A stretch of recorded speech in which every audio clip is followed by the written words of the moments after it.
Welcome in everyone, this is Sean with MTG808 Jr. and today we're going to be taking a look at our very first deck tech using Dominaria cards. We have not had any tournaments with deck results to share with you yet, but this is just a brew that I came up with featuring many of the cards from Dominaria that I think are going to make a big impact on the standard pauper format. Before we jump into that though, just want to make sure everyone knows about our Youth Championship Scholarship Tournament coming this May. It's coming pretty soon, I think it's in about 3 weeks. So May 12th, Youth Championship Scholarship Tournament at Dirtle Zone in IAF, $5 to enter. Format is standard pauper. So if you live on Oahu, you should definitely be playing in this tournament. If you live on Oahu and you are in K through 12, grades K through 12. So hope to see you there. I am very much looking forward to it. We do have a tournament, a youth tournament the weekend before this with Dominaria Legals, so that will be your kind of first chance to play with the Dominaria cards. If you are planning to play in this tournament, that tournament will be a great opportunity for you to test out your deck. But moving on to our deck, here we have green-black ramp. We'll have a link to this text version of the deck in the description of this video, so check that out. But for now, we're gonna... Oh, not this. Here we go. Here we have Dominaria green, black ramp. So, probably the most impactful card from Dominaria that is printed is Land of War Elves. Green decks get a huge boost from this. Not just ramp decks, but like green mid-range decks as well. And then the other thing that makes this deck really cool is the other mechanic from Dominaria that this deck really takes advantage of is the kicker mechanic, right? So you can play the card for its normal casting cost, you don't get any bonus, or you can pay the kicker and you know, you get a huge bonus. In this case, you pay the extra 5 mana, so 8 total mana. You gain 10 life when this guy comes into play. Baloth Gorger here, 4 mana, 4/4, very solid creature on the front end. You pay an extra 4 mana, boom, you have a 7/7. So these creatures kind of give you ramp payoff. So when we say ramp in Magic, we mean you're trying to cheat out mana, right? Land of War Elves lets you get mana, you know, get ahead of your opponent on mana. Druid of the Cowl does the same thing. Grow from the Ashes lets you search for lands and put them directly into play. We even have Contract Killing here, which puts treasure tokens into play, letting you kind of have a big burst of mana. So this deck's game plan is to get a whole bunch of mana and then play something huge. Now, normally, the weakness of ramp decks is that sometimes you just draw the wrong half of your deck. Sometimes you draw only big, huge spells, and sometimes you draw only your ramp spells. And then your deck just doesn't work. But the fact that we have the kicker mechanic here gives us a lot of smoothing. So that, you know, if we don't have a whole bunch of mana in play, and it doesn't look like we're going to get to a whole bunch of mana in play anytime soon, we can just play these cards at face value and still be interacting with our opponents and staying in the game, right? Playing Baloth Gorger as a 4/4 is completely fine. Playing Krosan Druid as a 2/3 is, you know, not the most exciting, but it's fine, right? However, when you kick these guys, they are just going to be huge. They're going to take over the board. So that's kind of the ramp package here. We talked about Land of War Elves, Druid of the Cowl, Grow from the Ashes. One thing to note is that Grow from the Ashes puts the basic land into play untapped. So, you know, you can play Grow from the Ashes on turn 3, go get a Forest and cast Adventurous Impulse. Or Grow from the Ashes on turn 5, go get, you know, a Swamp and another land and play Moment of Craving or something like that. So Grow from the Ashes, very solid Magic card. I debated a little bit in terms of what color to pair this with, and I decided on black for a couple of reasons. I guess before I talk about that, just want to mention Adventurous Impulse here. Well, I'll save that for the end when I talk about the lands. So we'll save Adventurous Impulse here. We'll just put this off to the side right there. Okay, so I chose black as the supporting color for ramp. Traditionally, red is usually the supporting color for ramp. You know, just because burn spells kind of help keep you alive, and then red has some big spells as well. But I felt like black gave us all the things that this deck needed. First and foremost, ramp decks need to have cheap removal, right? If your opponent just hits the ground running, runs you over before you get to play your big fat stuff, then you're probably going to lose. So Moment of Craving not only serves as cheap removal, but it helps gain us life to help get us to the late game, or to the later game. Okay, so Moment of Craving, very, very solid removal spell, plays exactly to this deck's game plan. Kill their cheap creatures, buy you time to help take over with giant creatures. The other big incentive for black here, or I guess the next big incentive for black, is Cartouche of Ambition. So we've built green-black decks before, centered around playing a big beefy guy and slamming Cartouche of Ambition down on it. It is a very high-risk play, because if they have the removal spell, or I guess worst case is if they have Unsummon, right, then you lost your big giant creature, and you lost your Cartouche of Ambition. But Cartouche of Ambition, it's a very high variance play, but if they don't have anything, then you basically win the game. You just get a huge swing in life totals. Really lets you kind of put the game away if you land this on a big creature. So we are playing a couple Cartouche of Ambition. Not playing 4 because you don't want too many. Usually if you play 1, if it sticks, you're doing fine. If it doesn't stick, then you're going to be so far behind that having a second one in your hand is probably not going to be that useful, because if it doesn't stick, that means that they probably answered your creature. So we're playing 3 Cartouche of Ambition. Could see going down to 2 and 1 in the sideboard, but it is a very big draw for us for black. All right, we also have Contract Killing, which I touched on earlier. Destroy any creature. It's a little expensive. It costs 5, but this deck is trying to get to the late game, so that's fine. And then also, you get 2 treasure tokens into play. So you could, play this on turn 4. If you only had 1 ramp spell or something, you play this on turn 4, and then that gives you 2 treasures, so that the next turn you can play Baloth, Gorger Kicked, or Greater Sandworm. So it's a removal spell, helps keep us alive, and it plays with the ramp game plan. The 2 cards that kind of really draw us to black here are Dark Bargain and Wander in Death. So one of the glaring weaknesses of the ramp deck is that sometimes they just kill all your stuff, right?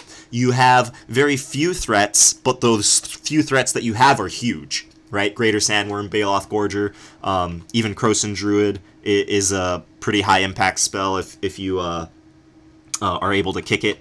But sometimes they just answer, your 1 ramp creature or your 2 ramp creatures, and then you're left with a whole bunch of lands and a whole bunch of little dorks. So having card draw in the deck in the form of Dark Bargain, 4 mana instant, look at the top 3 cards of your deck, put 2 of them into your hand and the other into the graveyard, it deals 2 damage to you. So this card just lets you keep digging for your action, right? Or if you're kind of light on lands, it'll help you dig for lands. But this is card advantage. You are spending Dark Bargain, so that's 1 card. You're going to get 2 cards in return, and probably those 2 cards are going to be pretty good, right? The worst card of the 3 is going to go to your graveyard. So Dark Bargain really gives this deck a dimension that red doesn't give it. Other color, well, I guess blue would give it card draw, but Dark Bargain gives the deck card draw, which ramp really needs. Especially since such a high percentage of the deck is mana-producing cards, right? If you only draw mana-producing cards, then you're going to lose.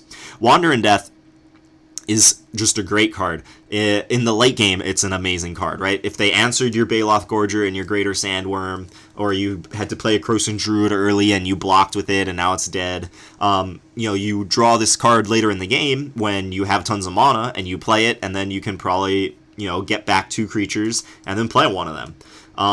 And this card does have cycling, so if you draw it in the early game when there's nothing in your graveyard, you can always cycle it away. One awesome sort of synergy here is that Greater Sandworm has cycling, so if you need to cycle your Greater Sandworm early in the game, gets a creature into the yard, you can buy it back with Wander in Death.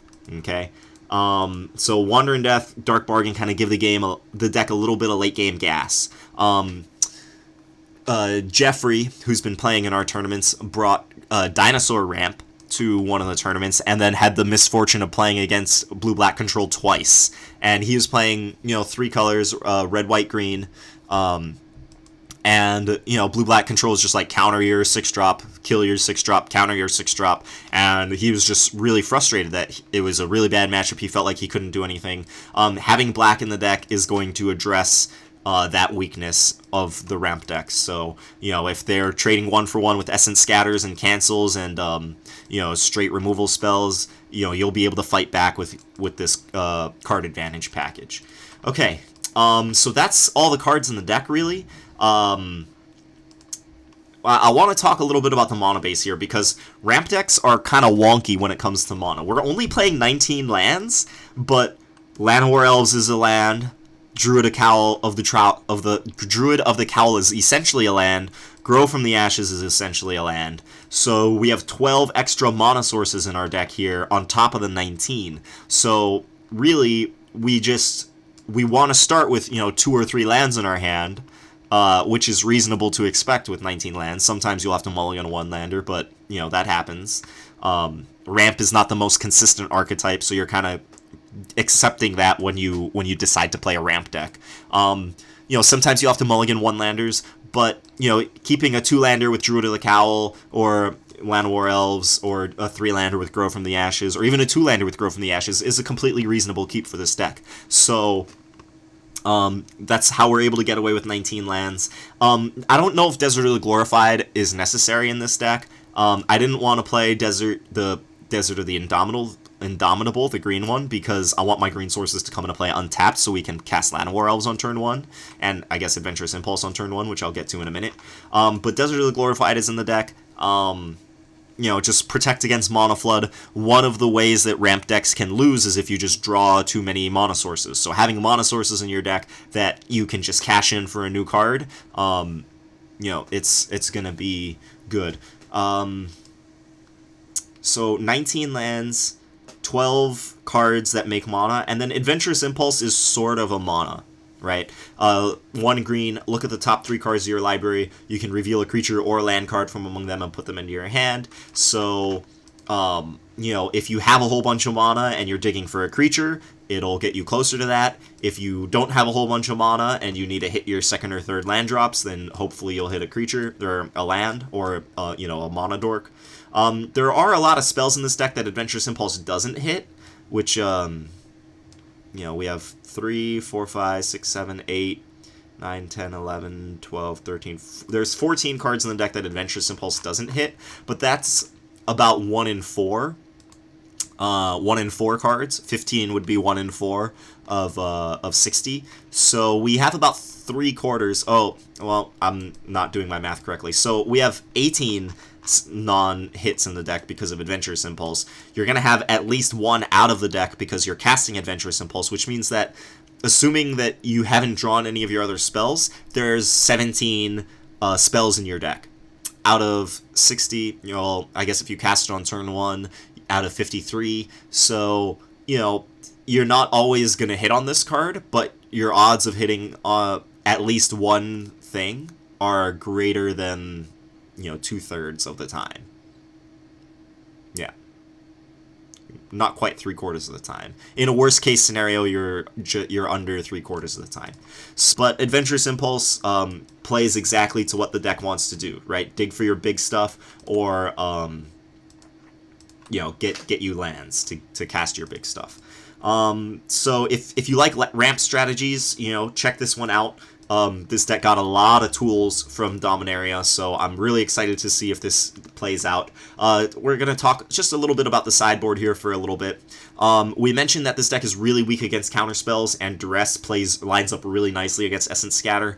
The turn before you cast your Giant Baloth or your Greater Sandworm, you can Duress them and see if they have a cancel or an Essence Scatter in their hand.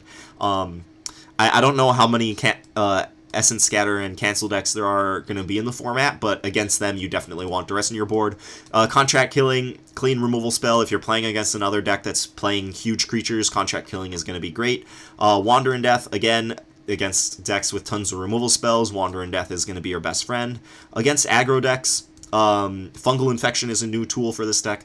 And in this deck, Fungal Infection is probably better than Skullduggery, because this deck doesn't really want to put its small creatures in combat, right? Like Llanowar Elves and Druid of the Cowl, this deck wants to keep them around so that they can make mana.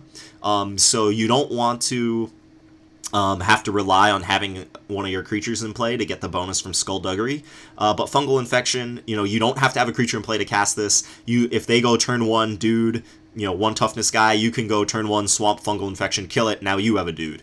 So this is going to steal a lot of tempo from the aggro decks that play a lot of 1 toughness creatures, which I am expecting to see a lot of in the format.